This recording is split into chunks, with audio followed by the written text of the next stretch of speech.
Je vous parlais dans la dernière vidéo des changements de programme qui étaient vraiment très difficiles. Et paf, c'est arrivé. On est tombé en panne en voiture. Ce qui est bizarre, c'est que moi, dans l'urgence, en général, ça se passe plutôt bien. Les troubles des fonctions exécutives ne sont plus là, ou très peu, quand je suis vraiment dans la pression et dans l'urgence. C'est vraiment étonnant. Une urgence vitale, genre un enfant s'est fait très très mal. Soit là, on s'est arrêté en panne au milieu de la route et tout de suite j'ai eu la présence d'esprit. Alors attends, les warnings, derrière chercher le triangle, mettre le triangle là, ensuite faire la circulation. Pendant ce temps, mon mari appelait la gendarmerie, la dépanneuse, voilà. Donc, alors ce qui était difficile ensuite dans cette situation pour moi, c'était faire la circulation parce que ça a duré vraiment longtemps. On était dans une descente montée dans une côte avec des virages et on voyait absolument rien. Donc j'étais vraiment en tension. Je peux être performante dans l'urgence, mais là, ça commençait à décroître. J'avais le soleil dans la figure, j'étais mal et j'étais vraiment pressée que les gendarmes prennent le relais. Je commençais à plus arriver à me concentrer en fait. Qui doit passer quand? Attendez, il y a bien des voitures, c'était hyper dur.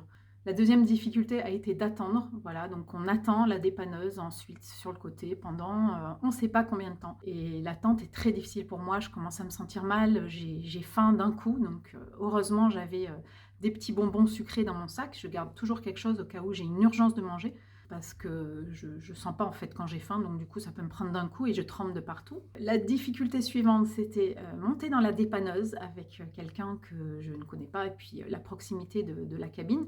Alors là, j'avais bien briefé mon mari, tu passes à côté du gars, moi je me mets contre la fenêtre. Donc ça allait à peu près.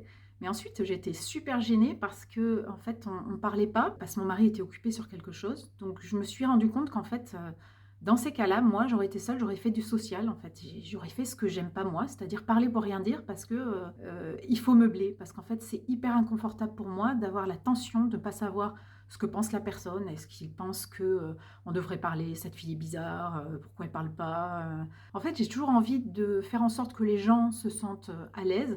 Parce que dès qu'ils se sentent à l'aise, moi, je peux me relâcher. Parce que sentir un inconfort chez l'autre est vraiment anxiogène pour moi en fait. Donc du coup, je peux me retrouver dans des situations sociales à paraître très à l'aise. En fait, c'est pas ça du tout. C'est je mets le paquet pour mettre à l'aise la personne et ensuite, ouah, je repars dans mes limbes et j'arrive plus à écouter ce que la personne me dit, mais au moins la relation est instaurée et je peux me détendre.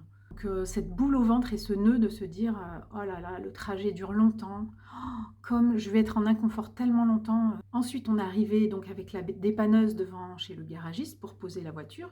Oui, alors l'histoire est un peu compliquée, mais amusante. C'est que quand on allait en voiture, on était en route pour aller chez le garagiste pour récupérer la moto de mon mari qui était restée là-bas. Parce que, quelques jours avant, on a fait réparer notre voiture.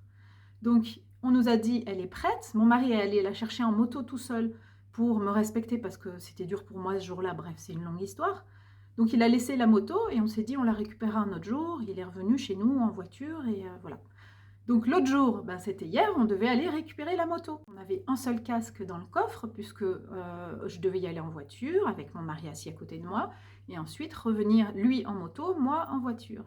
Et il nous est arrivé cette panne. Donc on n'avait pas de deuxième casque, on n'a pas pu revenir tous les deux en moto comme c'était prévu. Et du coup, mon mari me dit, en fait, l'assurance nous paye un taxi pour revenir. Et donc du coup, toi, tu peux prendre le taxi et moi, je rentre en moto. Et là, je vous vois venir aussi, c'est ah, mon Dieu, surtout pas ça, le taxi, pire que tout. Et là, c'était la panique. J'en ai pleuré. Je lui dis non, non, non, je peux pas, je peux pas, je peux pas, je peux pas. Me retrouver seule avec une personne que je ne connais pas, et même que je connais, ça me fait exactement la même chose. Me retrouver seule dans un espace clos, très serré.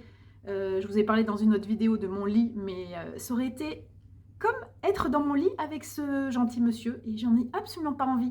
C'est hyper intime la voiture pour moi, donc si on est plusieurs, ça va mieux parce que la relation ne tient pas que de moi en fait, il y a d'autres personnes qui peuvent parler et entretenir la relation dans l'habitacle.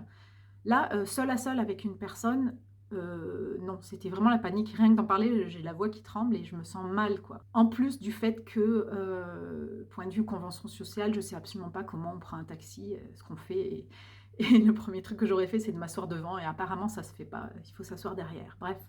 Donc mon mari qui est absolument adorable et gentil pour moi et j'insiste, entourez-vous de personnes qui vous respectent, ça change la vie. Me dit: «OK, c'est pas grave, on va laisser la moto, on reviendra la chercher une autre fois». et on va prendre tous les 2 le taxi. Comme ça, on rentre chez nous et puis on verra plus tard, quoi.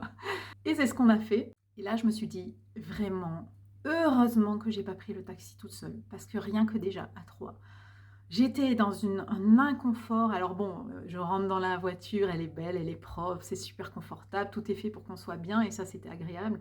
Je tiens la main de mon mari pétrifié et puis, là, ben, voilà, les conversations commencent avec le taxi. Voilà, c'est dur souvent pour moi parce que mon mari répond pas assez vite. Du coup, comme j'ai peur de cet inconfort, du silence, donc je vais répondre plus vite que lui et finalement, je vais me trouvais, en inconfort de devoir faire la discussion. À partir du moment où je suis rentrée dans cette voiture et que le trajet, il a duré 45 minutes, j'ai souffert. Donc j'avais le sourire, ça se voyait pas. J'ai parlé avec mon mari pour, me donner une contenance et puis pour me rassurer. Mais j'ai vraiment du mal à vous dire ce que ça fait. Je vais essayer de trouver, une métaphore, une comparaison, mais voilà, j'en ai trouvé une, mais c'est fort à ce point-là. Au point d'avoir l'impression d'être coincé dans un ascenseur à l'arrêt, en panne, avec une personne terriblement louche où vous vous dites, «C'est un serial killer, ça va pas du tout et je suis en train de vivre mes derniers instants». Voilà.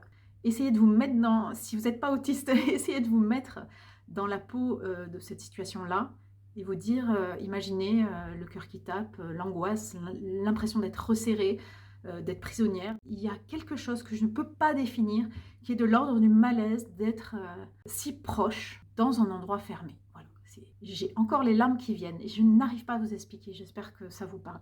Si vous vivez ce genre de choses, n'hésitez pas à mettre des commentaires pour, peut-être l'exprimer plus clairement que moi ou alors ce que vous ressentez dans ce genre de situation. N'hésitez pas à partager beaucoup la vidéo parce que si ça aide, vraiment, je le fais pour ça. À bientôt et merci.